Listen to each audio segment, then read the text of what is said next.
You're not gonna tell me what to do. This is Mexican land. Oh, okay. Look at that flag, because that flag isn't on the floor, is it? Hey. Is it? Hey. You can't say I'm disrespecting. No, esta es mi tierra. Esta es mi tierra. Esta es mi tierra. Come here. Okay, my people kill you. Turn around. I'm going in peace and you're hurting me and you're gonna regret it when you... Okay. Hey. Touch me, my... when your kids die. When your kids die. You're squishing my hand and they already know. You don't need to take me. Stop her. Take me. Take me.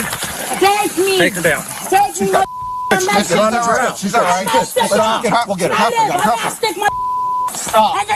All this happening this morning around 9:30. The Kern County Sheriff's Office says 24-year-old Crystal Aguilar cut the chain securing the flagpole at the entrance to the park, removed the American flag, threw it into the mud, and replaced it with the flag of Mexico.